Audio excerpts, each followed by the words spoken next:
మీరు ఇప్పుడు వచ్చేసి మీ అబ్బాయికి లేదా మీ అమ్మాయికి లేదా మీకైనా కావచ్చు కుల ధృవీకరణ పత్రము లేదా ఇన్కమ్ సర్టిఫికెట్ కోసం దరఖాస్తు చేసుకునేందుకు మీ సమీపంలోని సచివాలయానికి లేదా మీ సేవా సెంటర్కి వెళ్ళి మీరు దరఖాస్తు చేసుకునేందుకు వెళ్ళారు. అయితే మీరన్నీ కూడా అప్లికేషన్ని ఫిల్అప్ చేసిన తర్వాత అక్కడ వెళ్ళి డిజిటల్ అసిస్టెంట్ లేదా మీ సేవ నిర్వాహకుల దగ్గరికి వెళ్ళిన తర్వాత ఈ దరఖాస్తు చెల్లదు, మరలా కొత్తది తీసుకొని వచ్చి ఫిలప్ చేయండి అంటే కనుక మీరు ఎంత బాధపడతారు?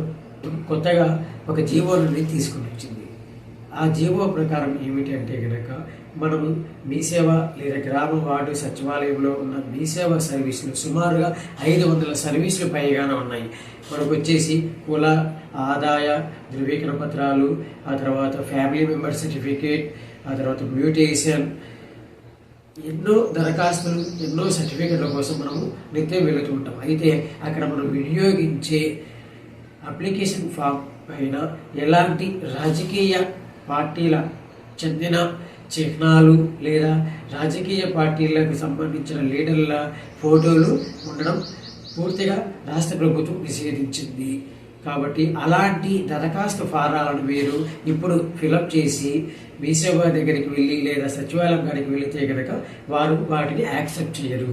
ఖచ్చితంగా మనము మరలా ఇప్పుడు లేటెస్ట్గా మనము అప్లికేషన్ ఫామ్ అనేది ప్రింట్అవుట్ తీసుకొని మనం ఫిలప్ చేయాల్సి ఉంటుంది. ఒకవేళ మీ దగ్గర లేకపోతే ఆ సచివాలయం లేదా మీ సేవ నిర్వాహకుల దగ్గరికి వెళితే కనుక వాళ్ళు కొత్తవి అప్లికేషన్ ఫామ్స్ ఇస్తారు.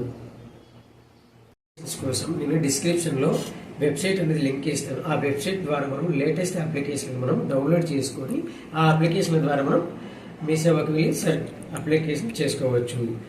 అలాగే ఇటీవల ఈ నెల మనకు 10వ తేదీ రాష్ట్ర ప్రభుత్వం విడుదల చేసిన జీవో ప్రకారము CCA 1991 రూల్స్ ప్రకారము జీవోను ఉల్లంఘించి ఎవరైనా కూడా పాత దరఖాస్తులన్నీ ఇప్పటికి కూడా వాడితే కనుక వారిపైన క్రమశిక్షణ చర్యలు అనేవి రాష్ట్ర ప్రభుత్వం తీసుకునేదానికి అవకాశం ఉంది.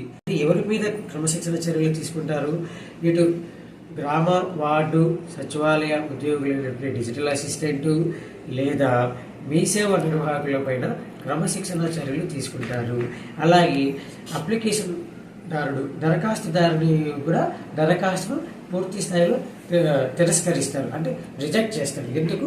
మనము పాత దరఖాస్తు ఫామ్స్ని అప్లికేషన్ ఫామ్స్ని మనం వాడాం కాబట్టి. కావున ప్రతి ఒక్కరు కూడా మీ అప్లికేషన్ అనేది సక్సెస్ కావాలంటే ఖచ్చితంగా ఇప్పటి నుండి మీ అప్లికేషన్ ఫామ్లో ఎటువంటి రాజకీయ పార్టీలకు చెందినటువంటి చిహ్నాలు లేదా రాజకీయ పార్టీ నాయకులకు సంబంధించిన ఫోటోలు అనేది లేకుండా మీరు చూసుకోవాల్సి ఉంటుంది.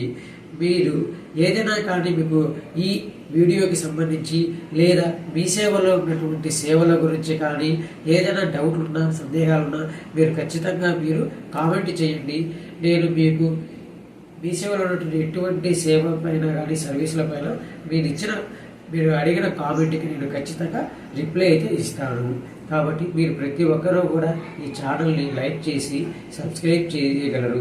ఎందుకంటే నేను ఇప్పటి నుంచి కూడా మీకు ప్రతిదీ మీకు ఉపయోగపడే వీడియోస్ నేను చేస్తూ ఉంటాను. మీరు ప్రస్తుతం నా వీడియోస్ చూడాలి, మీకు కనిపించాలంటే మీరు సబ్స్క్రైబ్ చేస్తే నా వీడియోస్ మీకు అనేది కనిపిస్తూ ఉంటాయి. Thank you.